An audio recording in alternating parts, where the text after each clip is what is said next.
Today's guest is the Chief Product Officer at one of the biggest apps in the world. Whether you've heard of it or not, it's called the Bible app. Yes, that Bible. And yes, the digital version of the Bible. The scale of this is pretty enormous. 750 million downloads, 4,000 different versions of the Bible within this app, 2,000 languages of that. Holy cow. Just the scale of that is enormous. We're going to talk to Terry Storch, the Chief Product Officer at YouVersion, which produces the Bible app. We're going to talk about those things, the scale, how to produce, what does it mean for the global ramifications of that, user research, and really how to understand the audience that could really be anyone in the world, and how to drive product within that. So let's learn together. This is going to be interesting. Welcome to the podcast. Thank you, Terry, for joining us today. Yeah, excited to be here. Thanks for having me. Of course. What I want to do is I want to jump a little bit into the background. You work for YouVersion, which is the Bible app, drives the Bible app. For the people in our audience who aren't familiar with that, what I thought we'd do is touch base on a little bit of the scope and the size and things like that, just some logistics so people kind of know where we're coming from. So can you kind of introduce us a little bit to YouVersion in terms of the org size, maybe audience size, things like that? Yeah, absolutely. So you said it right. We are the Bible app, which is made by YouVersion. To give a little bit of context along those lines, is that YouVersion is a department or a ministry of a church called Life Church, based out of the Oklahoma area, and we're a multi-site church, have about 45 locations spread across. And YouVersion was birthed inside of that church about 16 years ago. And so we've been around for 16 years. Don't know how much of the history started as a website.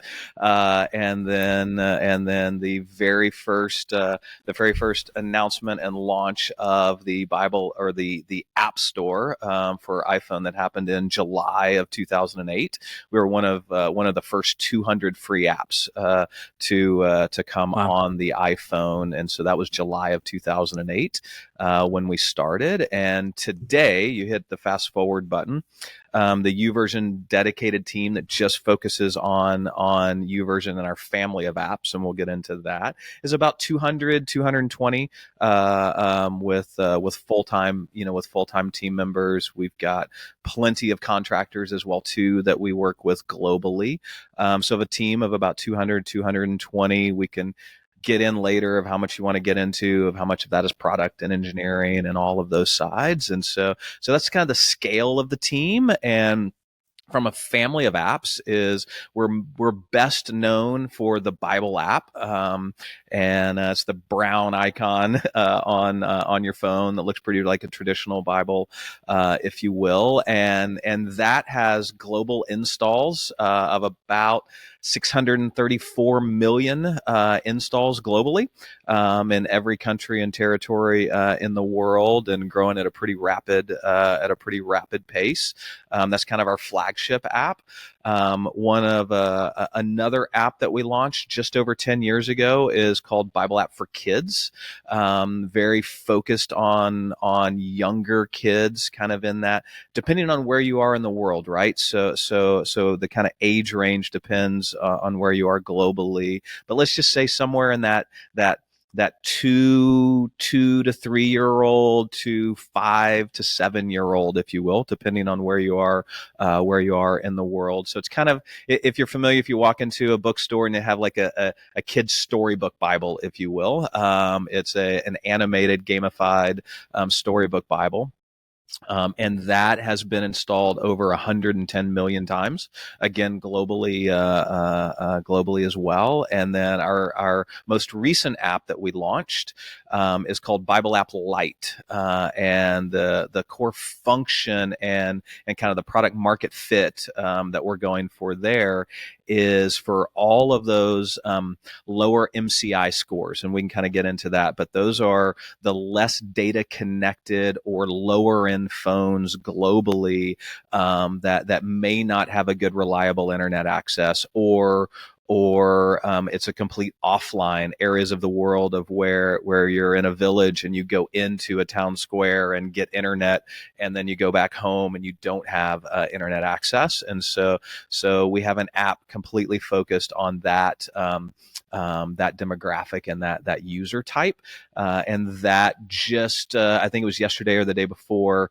broke 34 million installs, and that's fairly new. It's a fairly new app for us. So that's our family of apps, and so yeah, we can take it from there. It's a little Sounds bit good. of scale and scope of what we do and what we're about. So one aspect of the organization is you are a nonprofit organization. So revenue is not the main goal for you guys, as it would be Correct. for many apps out there. So things like sales and marketing might not be the biggest part of your organization as compared to other organizations. Out of the 200, 220, is that a large portion of that on the engineering and product side of things? Just out of curiosity. It would be, yeah. So let's just keep it round numbers. Just say it's 200.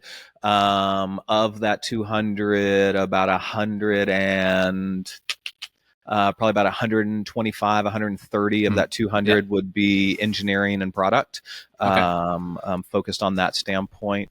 We do exactly right. So it is a nonprofit and non-commercial. So kind of two core things there. So been free from the very beginning, will continue to be free. However, what you recognize is delivering at the scale that we are. Of you take the family of apps, which is about 750 million installs. That's very, very expensive, to run. Yeah. So it's free for everybody, but it's not free for us. And so we've got a wonderful community that supports us. So it's all donation. It's all donation based, and that's how it's kind of funded, if you will. We do have a pretty healthy marketing team, and so even though we don't have the sales side of it, marketing is very, very important. Kind of the app store optimization. How do we get great organic installs through app stores, and we do have a pretty healthy paid advertising strategy, if you will, to help help the the visibility in app stores globally from that standpoint. So we do focus on the marketing from that standpoint. Sounds good. So it's a fairly decent sized organization. You're dealing with a large audience. So things like scale and things obviously are something that, well, I'm sure we'll touch on today, but are probably key to you. One thing that also jumps out is audience. And you just mentioned, 700 million approximate installs. You just mentioned a couple of groups. You mentioned the 3-year-old to 5-year-old kid, the person with the low internet and phone capabilities, a couple, target audiences, things like that. But the reality is, your audience is also, if I guessing correct, I believe it's probably every single person in the world to some degree. And Correct. so when I think about that, it also strikes me from a product standpoint of making that a challenge. How do you build one thing for everybody? And so we kind of want to dive into that a little bit. So maybe we can just start a little bit by can you describe your audience? Am I accurate in saying it's literally everybody, or is it everybody and churches? Or can you maybe break down the audience a little bit? And I think Jeremy's going to dive into a little bit of kind of audience discovery stuff. Yeah, absolutely. I think you're spot on. Our kind of mission and vision includes the word "every" 3 times. So it is everyone, everywhere, every day. So every I feature. don't know. Yeah, I don't know that I will ever be done. Our audience is everyone. And that's pretty daunting, if you will.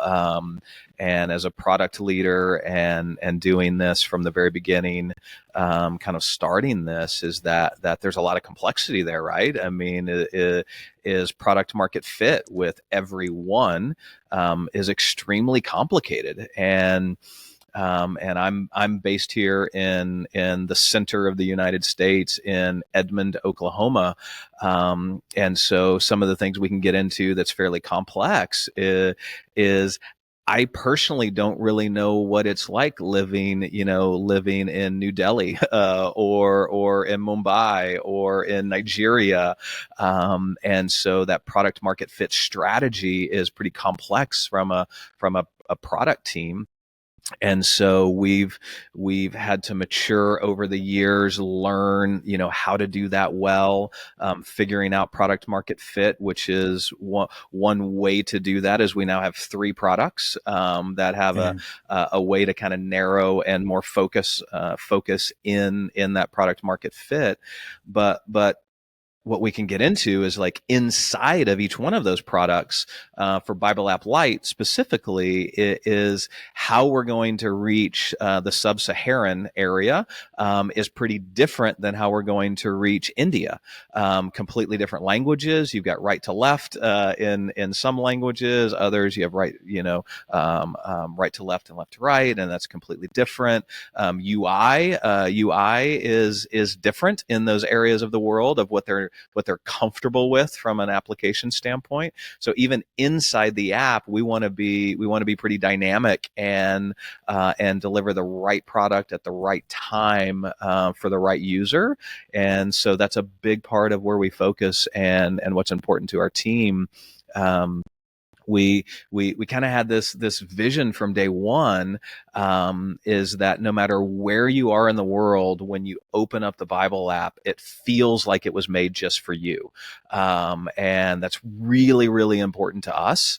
And so as a product leader, like that drives our team every single day, that when I open up this app, does it feel like it was made for me?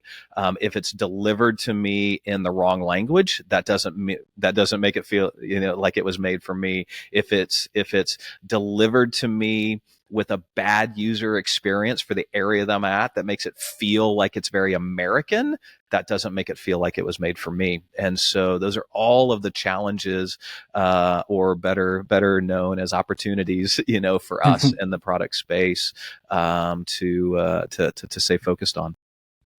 Well, given all of those challenges with being unique per audience or region or segment, how do you even begin to research that? Like, how do you understand those differences? How do you begin to know, like, okay, in Nairobi, this is what they're expecting, what they need, versus New Delhi, like you mentioned? Like, how do you even approach that? Because that, again, thinking about the world, that's a lot. And so do you have... I'll just open it up there, and then I'll ask some more questions about that. Yeah. So I think you answered the question inside of the question, is it's user research, right?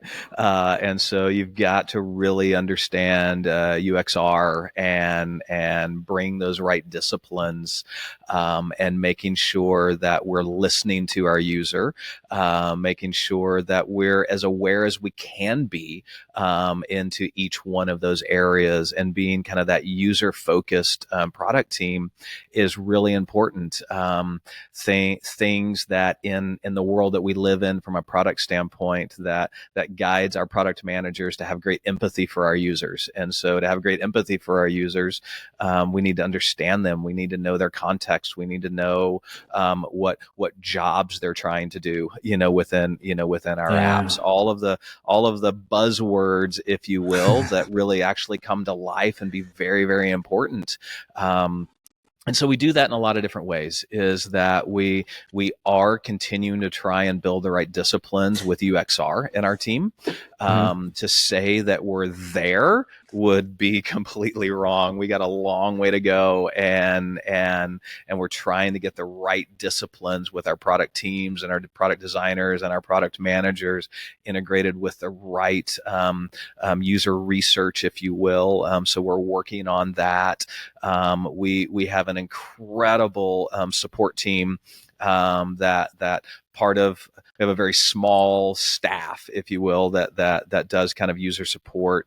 But one of the benefits that we have of being a nonprofit and kind of focused in that is that as I said, we have about 220 full-time staff members, but we actually have thousands of volunteers all over the world. And so we get great user feedback, and we get great support, and we get great help on the ground in areas all over the world from passionate volunteers that are a part of this ministry as well. And so they speak into our product teams, they speak into our support teams, answering support tickets and helping our user. And so that continual feedback loop, that continual listening, if you will, and then trying to deliver the most value as to our users as fast as we can is kind of our goal. Yeah, you just took the next question out of my mouth, which is how do you get on boots in the ground per region? And it sounds like you already have that through your volunteer network. Yeah, so volunteer network is there. What we're also implementing in a bit more strategic way, we've had kind of global representatives like staff, if you will, like contract staff globally for us for many years that are helping with content acquisition, helping with partnering with church networks that we can kind of get into that, helping, from that standpoint, helping with some user feedback. So we've been doing that for many, many years. But one of the things that we're really leaning heavy into this year is going to start establishing some YouVersion offices, like physical spaces globally, picking some more influential and more strategic geographical locations around the world that will also really kind of start expanding that, and that's going to be helping us on early things that we talked about from a marketing standpoint. Again, if you think about when I open the app, I want it to feel like it was made for me. So we have all of the UI, we have all of that, but engaging in an app, there's all other such a touch points, right? So there's emails that goes out, there's push notifications that go out, there's the whole ecosystem that lives beyond just the application, and all of those elements are also localized. And so the Bible app is available on every single language that a phone has by default, which iOS and Android are a little bit different, but let's just say it's 70. It's close to that on both. All of those languages we also send emails into. We also handle support tickets. We also navigate all of that. And when we can get closer to those regions and have the communication that's happening to Nairobi or Mumbai or the UK, that content is actually written out of that area, it's going to be way better than written in English and translated. And so all of that's a big part of our growth strategy this year. That's awesome. One thing I've noticed in the Bible app are a lot of the plans, and I think you mentioned this content that's like contributors give to you, or somehow it's fed into a system. I'm curious about that because a lot of content companies that want engagement, kind of the holy grail is to get content from users actually be part of it, or from contributors to be part of it. I'm curious if you could talk about that a little bit, like how that came about maybe, and how you support it now. Yeah. So from day one, one of the kind of cool parts of our story is partnership has been the ethos from day one. We are one of the world's worst business models because we don't own any of our IP. So we don't own the Bibles, we don't own the content, we don't own any of that, and so it is a horrible business model. And so I wouldn't recommend starting a business and owning zero IP. It's not ideal. But for what we do, it's just been a part of our amazing story, and how we've seen just some catalytic growth is through our partnerships. So we have thousands and thousands of partners that, as you were talking about, as plans, which is one of the most habit-forming features within our apps, and we can kind of talk about that from a product standpoint. But that's really important, in creating DAUs and and usage within your app. But 99% of those plans are delivered by our partners. And I say 99% is because there are some plans that are that we are the creator of that they're YouVersion plans, but the rest are our partners. And it's been like that from day one. And so a big part of who we are now, but then a monster part of our strategy moving forward is we may be this today, but we will absolutely be this in the future, is the largest repository of Christian content globally. That's going to be that repository, and that is all of our partners' content, and our partners are our churches. Our partners are Bible societies. We haven't even talked about that, but we're the largest repository of Bibles globally, which is over 4,000 Bibles in 2,000 languages. Wow. I don't know of any other app that supports more languages than we do. So we can get off into the complexity of that and navigating that as a product. And so if we're going to create a personalized Bible experience for someone, and when I tap it and I feel like it was made just for me, that pushes us to have massive amounts of content, right? Is like, if I'm going to deliver a personalized experience to everyone, everywhere, every day, I better have, a monster amount of content. And so that's the direction, and that's the journey that we've been on, and that direction that we'll continue to do. And so how do we do that is we want to create a win-win-win scenario for everyone involved. And so I'm going to start with our end user, because that's our most important. And so the win we want for our end user is what I've been talking about, is an experience that feels like it was made just for them. That if I'm coming into our app, and this happens all of the time, is that yes, we are the Bible app, but so many people approach the Bible intimidated. They're scared. They've heard that they should be reading it, and they believe that it may help my life, but I don't even know what to do. I don't know how to approach it, but all that I know is that my marriage is a mess. So what do I do about that? So we want to deliver that type of content to them, and depending on where they are in the world, what language is that in? How is that contextually delivered to them? And so that's the win we want to create for our end user, is that excellent content that will meet them at the need that they approach it. The next win that we want to deliver is the win for that partner, because we live in a day of monetization, right? And so people want to monetize their content, and I want to make money on content that I create, and we're not opposed to that, but we don't have a monetization engine. We don't monetize anything, and so we need to bring value to these content creators.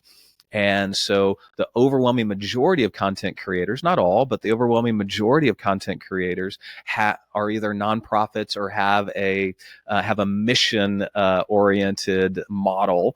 And so they want to deliver content, and they want to see impact, and they want to see scale and impact of the content they're creating. And so we deliver the value to them by a huge network. They get to expose their content to hundreds of millions of people all around the world. And then data is really, really important to us. And so we're able to kind of deliver key metrics to our partners around what their usage looks like, how many people are subscribed to their plans, what does that demographic look like, where are they in the world, and what does that look like? Now, it's all anonymized. We don't share any PII, and that's very, very important to us, because trust is critical. And so that's the win we want to bring to them. And the win we want to see as an app and as a ministry is we want to see people's lives changed and lives transformed, and delivering that value. So that's kind of that win-win-win. And we're delivering on that. So we have content partners globally that are just constantly uploading their content and bringing their content to us. It reminds me a little bit of a parallel to Spotify to some degree in terms of, Spotify is not the owner of content, but they have this ability to distribute a bunch of content, get a bunch of eyeballs or ears, I guess, in that case, and bring value to the creators of that content. There's some similarities in what you guys are doing as well. So I'm imagining a lot of and you touched on this, but imagining a lot of your focus is on things like, are people actually using this stuff? Yes. And how can we get them to use it more? So, oftentimes you strike me as an interesting app. Like there's a lot of apps out there who try and do the same thing, increase the DAUs and increase engagement, but they do it because they want revenue. You're doing it a little bit differently. You have some of the same objectives, but your end goal is a little bit differently. But it strikes me that your objectives are probably highly focused on engagement. Is that correct? You nailed it. And so what's so important to us is how do we leverage all of the awareness in the business model, right? It's all of the things that Spotify's thinking about. They're very much in line. Again, they're selling something and there's making payments. We don't do that, but a lot of the same practices and the same principles. We want to learn from all of those and leverages all of the best the best principles, if you will. But yes, we have a bit of a different outcome that we're looking for, but it is all about that engagement, and it's all about that transformation that comes from engagement. So yes, we're looking at user journeys. We're looking at how do we move MAUs to DAOs? How do we continue to move in that funnel along those lines? And is there a certain amount of content that can help create engagement? Are there other things that we can do from that engagement standpoint, and A/B testing and continuing to tweak those dials, and what does that look like, and what's the threshold in push notifications, and where do we see drop-offs, and what does that look? Yeah, so all of those traditional it feels like things. The dashboards are going to be the same except for the little bottom number about revenue. It feels like everything else will be the same. You got it. It is all the same, with just some different kind of missional purposes that we're going for. But yes, product is product, right? We're trying to deliver an excellent product, meeting the user need, nailing the job to be done, well for them, and always focused on that. Well, you mentioned earlier about how many different versions. It was like 4,000, I think you said. Yeah. And so many languages, thousands. How do you begin the prioritization process? Okay, Yeah. so you have the plans you mentioned, which is content delivered by partners. You have the different versions that come in. You have your own work that you're doing verse of the day, things like that. And you have the children's Bible. You have the light version. How do you even begin to prioritize given the scale of all of that? Because like you said, it's for any user in the world, for every region of the world, to be bespoke and unique and personalized to them. Walk us through how you prioritize. Yeah. I don't know that we do it well. The reality is, and I know that probably any product person listening to this understands this, is that our mission and vision has always been greater than our ability to execute. So you're constantly living in a tension of frustration. I want to do more. I want to be able to deliver more value than I'm capable of doing. And so if I just look through that lens, I go home frustrated every day because I'm not able. I'm not able to have as many things going as I would like, and so then you've got to prioritize. And here are just some things that we think about from a prioritization is I have a product vision and a product direction, if you will, that has kind of a loose framework, if you will, of a roadmap. And so we, as an executive team, just a couple of weeks ago went away and kind of loosely established a three-year roadmap, and kind of a 3-year directional plan. And roadmap's probably not the right word, because product folks are going to have an understanding of what a more of a rigid roadmap is. It's not that. It's more of a, are we aligned directionally for the next 3 years, and do we have kind of an executive level altitude of what our priorities are, and how do we want to bite off on that? So we come back with that, and our cadence with that is every year our executive team, which is 5 of us, we lay that 3 years out. And so next year when we go, we'll have the previous 3 year, and we'll map and we'll look, and we'll add another year on it, and possibly tweak and dial. And as an entrepreneurial led kind of organization, like, it's not super rigid, because things change, and we need to be able to morph and adjust to that. But we'll come back after that 3 year, and then that 3 year disseminates down into a how are we doing in 2024, and what's the remaining of 2024 look like, and then we'll shape 25. And so all of our kind of core leaders, if you will take that direction, and it's kind of the top down, bottom up, is that kind of executive leadership kind of guides direction, but it doesn't really answer the how are we going to do it, what actually are we going to do. So in product words, it's kind of that OKR. It's like we'll kind of come back with big objectives along those lines, but the solutions are going to be best, ideated in and amongst the team. How are we going to go after that, and what do we want to go after? So that's kind of that top down, bottom up, which will kind of help the high level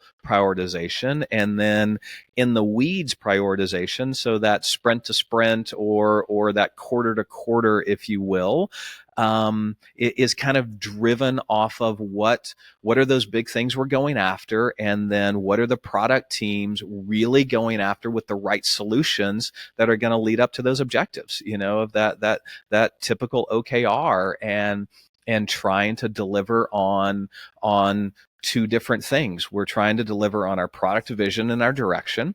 That's never a negotiable, that we're always going after that. And when we can thread the needle is that we're going after that, and we're hitting our KRs. And so then kind of those key results, or other kind of business language we use, is what are our KPIs, if you will.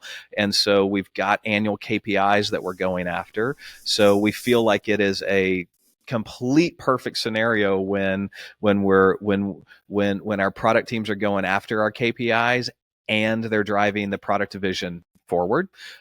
There are certain times when we are going to make very strategic direction and decisions that I know these are our KPIs, but right now I need to go build this direction for the product that aren't going to actually point to our KPIs.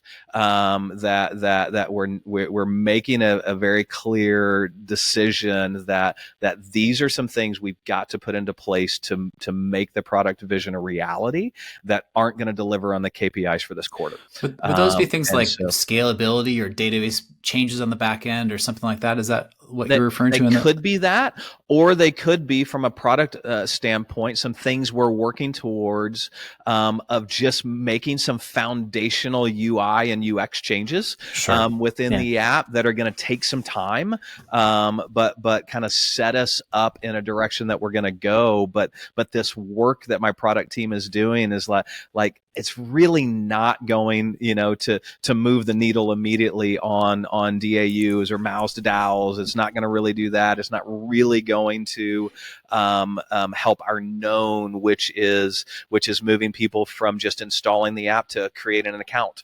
And so times when we're just going to make some very clear decisions to move the product in a direction, and not get too hung up in what those kind of KPIs are.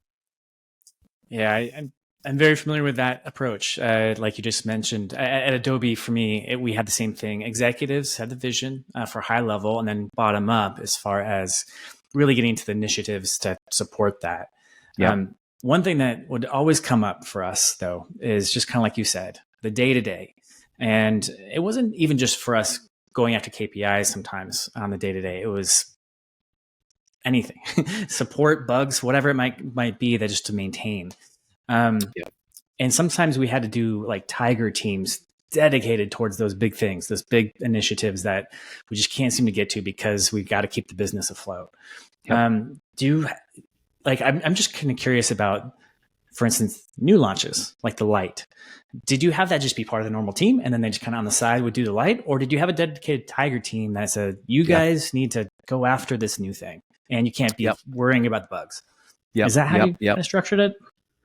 Yeah. So let me tackle that question two different ways. Okay. The first way is yes, there are certain times and we did a ground up rewrite of our Android app, Android Bible app. And so, which is a monstrosity of a thing to do when you've got tens of millions of DAUs, and you just do a ground floor rewrite.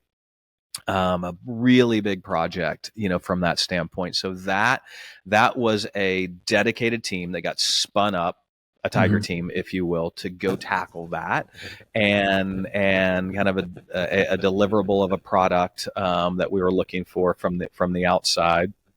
And then there was a significant amount of time dedicated that after that launched, that we still had a dedicated team towards squashing, but all of the things that you would expect in doing a ground floor rewrite of a monster of an app, of still needing a dedicated team on that isn't just running, your normal sprint cycles to get that healthy, to get that great, to navigate that. And once we felt like we were in a pretty sustainable space for that, we then went kind of back to, okay, here's our daily operating procedure, and now we're kind of running that normally, and we've got a good flow for that. So that's one example there.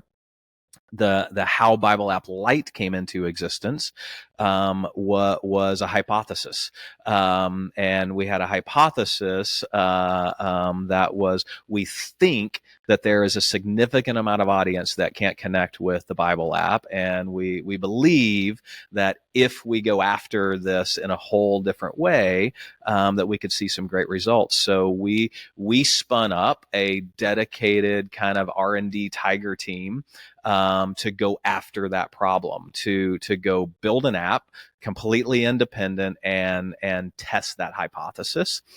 And so there are still dashboards internally that call Bible App Lite the targeted app, because that's what it was like, it had a target audience that we were trying to do. And so there's still remnants of that in some internal systems called the targeted app. And that was a dedicated team that we spun up, go after this product, or go after this audience, see if we can deliver on that. And it hit, and it was like, wow, there's really something special here. And then that's when we turned this, like, hey, this little skunkworks thing, go try it out. That's when we formalized it. It's like, okay, we now need to actually create a brand. We now need to actually treat this as if it's a real thing. And now with, nearly 35 million installs, and growing as fast as any of our apps, it's now a real team, and has a appropriate organization around it, if you will. Can I oh, go ahead, Josh. No, go, Jeremy. You mentioned your teams. I'm guessing you're kind of a squad-based approach. Would you mind walking through that? I it gets in the weeds, but I know that people would like to hear that. Like, how you guys structure your teams? Yep. So we're constantly trying to get better at that, and so yes, we are. You used a Spotify reference point earlier in that, but probably the best way to think about our teams is the old published way that Spotify, talked about how their squads and tribes and all of that work. I don't know that they're fully that now, and we've got some of our own customized ways of handling that, and are still kind of morphing that direction. We still have some areas more centralized, not as dedicated as we would want them to be. But the perfect world scenario that we're trying to move towards, and by the end of this year, if we hit all of my goals, we will have, from a product standpoint, we'll have 11 squads, and 11 dedicated product teams, that span across our family of apps. And those are very much kind of the Spotify, is that you kind of got the trinity that's important there. You've got product management, you've got design, and you got engineering, as kind of your core ethos. And then we like to make sure that that could be at a tribe level or at a squad level, depending on the need, that we then have the appropriate DA, data analyst, that's supporting that we've got marketing and communication supported, and represented inside of that we've got support represented, appropriately from that standpoint. Because I think one of the tensions that we all face in the product world is the throw it over the fence, and too often we found ourselves in product goes and does amazing things, and then they would just throw something over the fence to the marketing team, or throw it over the fence to the support team and say, ta-da, here we are, and that hardly ever ends well. And so we're really trying to not do that, and kind of have that corporate world matrix, the appropriate matrixed function there, where there is no throwing over the wall or navigating that, where it's more of a cohesive, integrated team that's delivering. But we're not there, but that's the destination. Yeah, thanks. Good idea. Yeah, that's good. I thought we have just a few minutes left. I thought we'd shift gears just slightly and talk a little bit about your background, Terry, and kind of what's brought you to where you're at. And I think what's interesting is oftentimes product leaders start in engineering, or product management or product design or something like that. You've obviously come through the pastoral realms and the technology angle, obviously, of that, but through the pastoral realms, and are now a product leader. So I thought, maybe you could share a little bit of like what's been useful to you to really gain chops in the product field. Like, what have you found good resources for you in terms of like really gaining chops in your product leadership? And then the second question I'll ask later on is like, what would you recommend other people want to do as they kind of think about navigating their career towards product? How would you guide them? Yeah. That's good. You hit it right. I did kind of come through the church, if you will. But before that, I call myself still, 27 years later, a recovering entrepreneur, and still love to partner with entrepreneurs, because that was my background. And to kind of show my age is that I was that pre-internet entrepreneur. And so kind of before the internet, there was a thing called telecommunications, and so kind of shares my age, but that's what I was doing, and had a business background, and started a handful of companies in that space before I kind of left that world and got involved in the church. And still, even inside of the church, I was able to use all of those gifts, and so was still very focused in the tech space and all of that, and had a pretty cool opportunity to launch a piece of software out of the first church that I was at that ended up going public. Merrill Lynch ended up taking it public, and so that was fun to be a part of building software. And that's always been in my ethos ever since I was a little kid. It has always been, how does it work? I want to build it. I've always been a builder and have an engineering mind. Curiosity. I was an early developer, but never professionally. It was all kind of through school, but I never picked that up professionally. If you will, but I just had that mind. And so that was my background. And I think the DNA that's kind of helped me be the product leader that I am, and what I've learned along the way is he recently passed. And he's not a product guy. He's he's one of the world's greatest investors of all time. It's Charlie Munger. Charlie Munger is Warren Buffett's right-hand guy, and recently passed away. But an ethos that Charlie has had, he said, you have to be a lifelong learner. And this was one of the world's greatest investors, and well into his 90s, he still had a discipline of learning every single day. And for me, that has just been a part of my product journey, is never getting stuck in my own thoughts or too much of what I believe about a product, of always having an open mind and always be learning. And we can learn from everywhere. And yes, I am the Bible app, and I've got a grounded view and belief set, but that does not mean that I can't learn from every single app in the world and learn from whatever that they're doing. And so Spotify, you talked about, is an incredible one that I love to learn from, and lots of friends at Google that I learn from, and friends at Apple, and constantly trying to learn from the best of the best and never get stuck. And so I don't know that I do that every day, but I try, and I think that's been a big part, and it's a key thing that I look for in any product leader I hire, is what is their appetite for learning, and what do they do every day to curate that, and where do their ideas come from, and what's influencing them from that standpoint. So that's how I think about that. Yeah, I think you used the word DNA, but it's almost like what fuels somebody in terms of resilience and the curiosity and the always be learning sounds like to you has been a catalyst to where your career journey has gone, but also something that you then recommend and look for people who kind of want to follow similar product journeys. Is that the DNA is kind of sounds pretty important. Is that accurate?